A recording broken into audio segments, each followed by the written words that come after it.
Hello. আসসালামু আলাইকুম।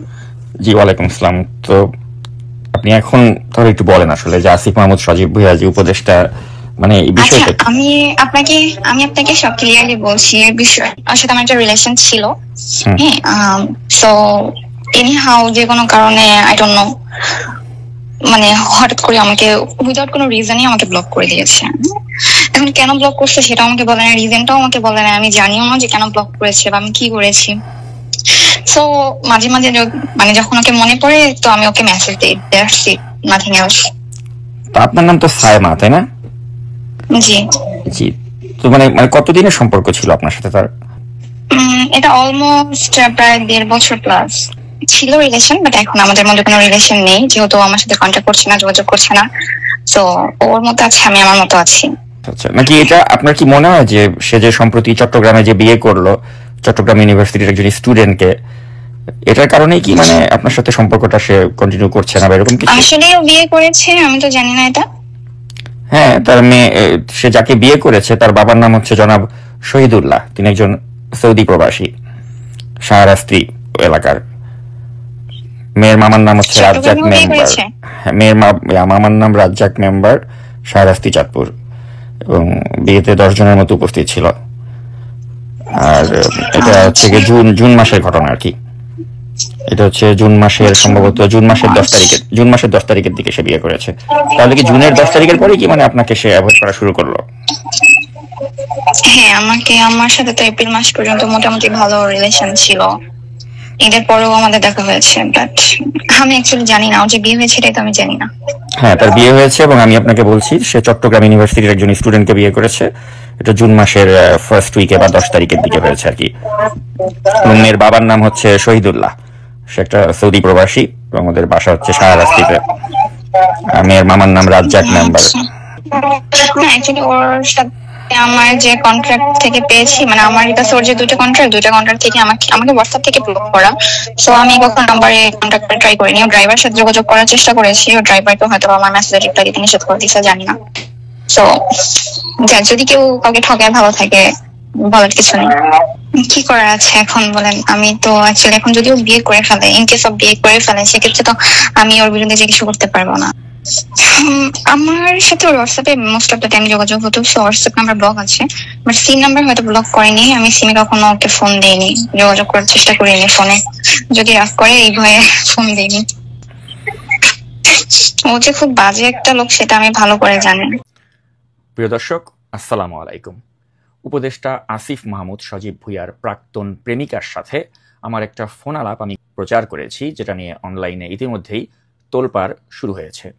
যেহেতু তায়েবা ইসলাম সাইমা নামের এই নারী, তার সাথে আমার এই কথোপকথনটি প্রচারের অনুমতি আমাকে দেননি, তাই আমি এটি প্রচার করে সাংবাদিকতার এথিক্স ভঙ্গ করেছে বলেও আমার বিরুদ্ধে কেউ কেউ অভিযোগ তুলেছেন এবং তারা আমার সমালোচনা করছেন। তো এসব সমালোচনা নিয়ে কিছু কথা বলার উদ্দেশ্যেই মূলত আজকের এই ভিডিও। তো প্রিয় দর্শক, আমি কখনোই এই অডিওটি কিন্তু প্রচার করতাম না, কারণ সাইমা নামের ওই নারী আমাকে এটি প্রচারের অনুমতি দেননি। কিন্তু আমার স্থানীয় সময় 5টা 14 মিনিটে, অর্থাৎ সকাল 5টা 14 মিনিটে সাইমার পক্ষ থেকে 5বার আমাকে ফোন দেওয়া হয়েছিল। আপনারা নিশ্চয়ই স্ক্রিনে সেটা দেখতে পাচ্ছেন। তো এত ভোরে আমি গভীর ঘুমে আচ্ছন্ন ছিলাম, তাই আমি তার ফোনটি ধরতে পারিনি।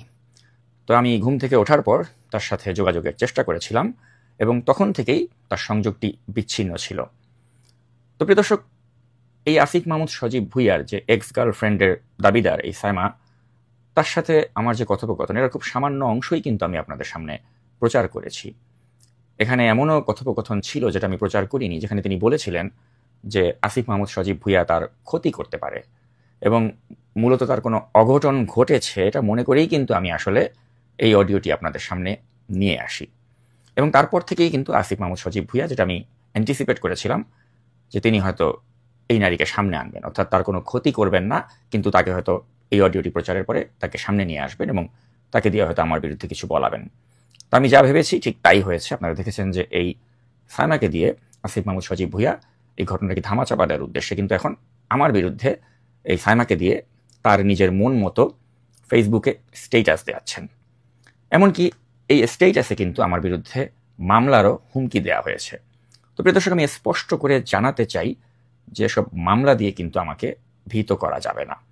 কারণ সেই ফ্যাসিস্ট আওয়ামী লীগের সরকারের সময় কিন্তু তখন তথ্যমন্ত্রীর দায়িত্বে থাকা হাসান মাহমুদের মতো আওয়ামী দুর্বৃত্তের বিরুদ্ধে আমি প্রতিবেদন প্রচার করেছিলাম, এবং এর প্রেক্ষিতে কিন্তু আমার বিরুদ্ধে একাধিক মামলা করা হয়েছিল এই হাসান মাহমুদের পক্ষ থেকে।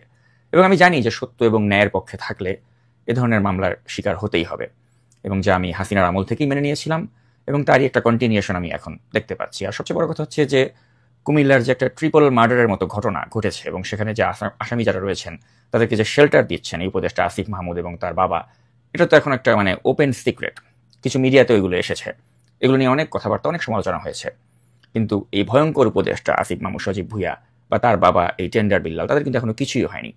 তো তাদের মতো ব্যক্তিকে আমি আমার প্রতিপক্ষ বানিয়েছি আর আমি আক্রমণের শিকার হব না, এটা ভাবা আসলে বোকার স্বর্গে থাকার মতো। তো আমি এটা মেনেই নিয়েছি, এবং আমি এটাও অ্যান্টিসিপেট করছি হয়তো তার এক্স গার্লফ্রেন্ডকে দিয়ে তিনি আমার বিরুদ্ধে সংবাদ সম্মেলন করাতে পারেন।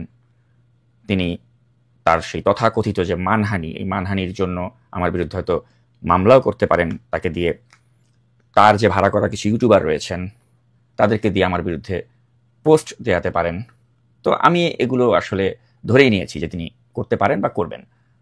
তো মূলত আপনারা জানেন যে আমাকে কচু খেতি বলে টিটকারি করা হয়, আর্মি এবং ডিজিএফ এর কামলা হিসেবে প্রমাণের চেষ্টা করা হয়।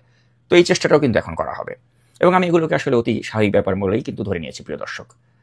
তো কেন আমি স্বাভাবিক ধরে নিয়েছি সেটা আপনারা জানেন, কারণ আমি লড়াই করেছি বসুন্ধরার মতো একটা মাফিয়া গোষ্ঠীর বিরুদ্ধে।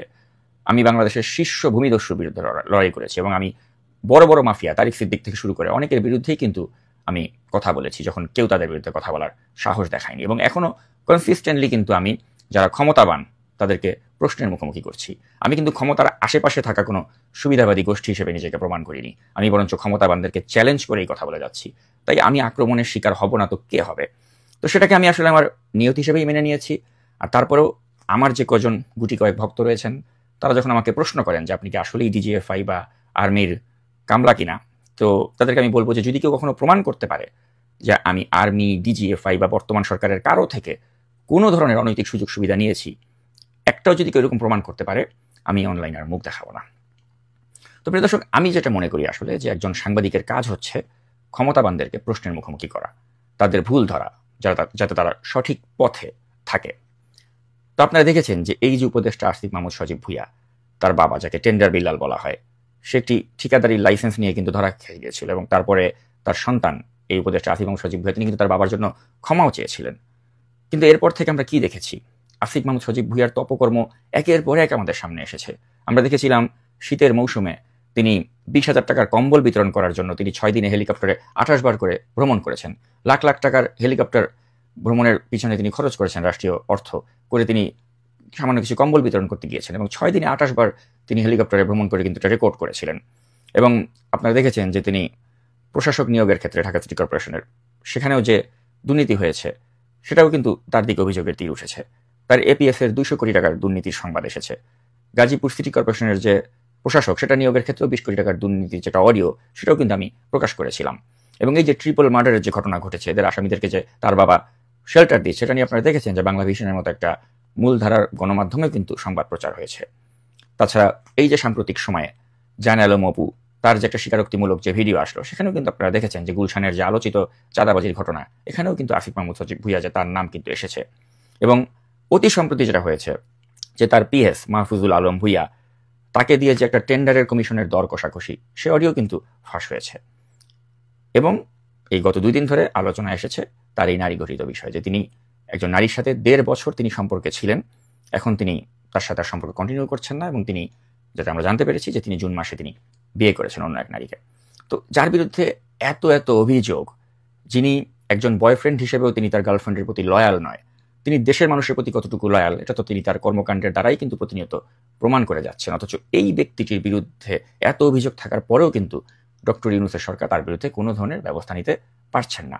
আবার আমরা দেখতে পাচ্ছি যে অত্যন্ত জনপ্রিয় ইউটিউবার যারা রয়েছেন কিছু কিছু, তারা কিন্তু তার পক্ষে দাঁড়িয়ে ন্যারেটিভ তৈরি করছে, তার পক্ষে দাঁড়িয়ে তারা বয়ান তৈরি করছে, যেটাকে আমার কাছে অনেকটা মনে হচ্ছে যে চোরের সাক্ষী বাটপার। তো প্রিয় দর্শক, আমি শুধু আপনাদেরকে এটাই বলবো যে আপনারা আমার জন্য দোয়া করবেন যাতে আমি কখনোই এই ধরনের ক্ষমতাবান যারা রয়েছেন, দুর্বৃত্ত ক্ষমতাবান আসিফ মাহমুদ সজীব ভুঁইয়ার মতো, এদের সাথে যেন আমার কখনো বন্ধুত্ব না হয়। কারণ আমি মনে করি যে এ ধরনের লোকের সাথে বন্ধুত্ব করে সুবিধা নেওয়া এটা কোনো সাংবাদিকের কাজ হতে পারে না। আমি মনে করি প্রকৃত সাংবাদিকের কাজ বা প্রকৃত অ্যাক্টিভিস্টের কাজ বা প্রকৃত দেশপ্রেমিকের কাজ হচ্ছে সবসময় এই ক্ষমতাবানদেরকে প্রশ্নের মুখোমুখি করা। এবং আমি চাই এই হ্যাডমটা যেন আমার সবসময় থাকে, যে আমি যেন ক্ষমতাবানদেরকে প্রশ্নের মুখোমুখি রাখতে পারি, এবং আল্লাহ যেন আমাকে ওই লোভ লালসাতে কখনো না ফেলে, যাতে আমি এই ক্ষমতাবানদের সাথে বন্ধুত্ব করে এবং তাদেরকে জড়িয়ে ধরে ছবি তুলে তাদের পক্ষে বয়ান তৈরি করি। আমি চাই ধারাবাহিকভাবেই আমার ভেতরে যেন এই এন্টি এস্টাবলিশমেন্ট সেন্টিমেন্টটা থাকে, এবং এটা নিয়ে যেন আমি আগামীতেও কাজ করতে পারি। এবং যারা যারা আমাকে বলেন যে আমি বিএনপির দালাল, বিএনপির কোনো দোষ আমি দেখি না, তাদেরকে বলতে চাই যে যদি কখনো বিএনপি ক্ষমতায় আসে, দেখুন না তখন আমি বিএনপির সমালোচনা করি কিনা, তখন আমার মধ্যে এন্টি এস্টাবলিশমেন্ট সেন্টিমেন্ট যেটা রয়েছে সেটা থাকে কিনা, সেটা তখন আপনারা দেখবেন। আর পরিশেষে যেটা বলতে চাই, প্রত্যেকটা মানুষের ভেতরেই কিন্তু অন্তর্নিহিত একটা লোভ লালসা থাকবে, এটা একটা মানুষের স্বাভাবিক চরিত্র। আমি লোভ লালসা সবকিছুর ঊর্ধ্বে এ দাবি আমি কখনোই করব না।